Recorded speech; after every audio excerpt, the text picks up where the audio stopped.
अन्नपतेन्नस्यनो देशनमेवस्याश्कमेनः प्रप्रदातारन्तारेख ओरजान्नो धेहि द्विपदे चतुर्पदे चतुष्कोणमण्डलं कृत्वा तदुपरि नैवेद्यपात्रं गायत्रीमन्त्रेण पात्रान् सम्प्रोक्ष धेनुमुद्रां प्रादर्श ग्रासमुद्रायां ऋतन्त्वा सत्येन परिसिञ्चामि नैवेद्यं निवेदयामि।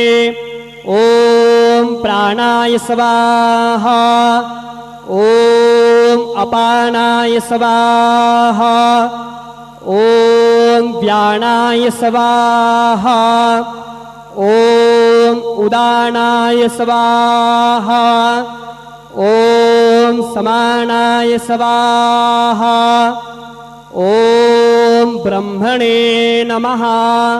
नैवेद्यमध्ये पानीं समर्पयामि पुनर्नैवेद्यं निवेदयामि। ॐ प्राणाय स्वाहा ॐ अपानाय स्वाहा ॐ व्यानाय स्वाहा ॐ उदानाय स्वाहा ॐ समानाय स्वाहा ॐ ब्रह्मणे नमः। नैवेद्यं समर्पयामि हस्तप्रक्षालनं समर्पयामि मुखप्रक्षालनं समर्पयामि।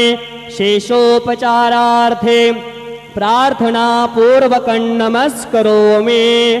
श्री सच्चिदानंद सद्गुरु साईनाथ महाराज के जय।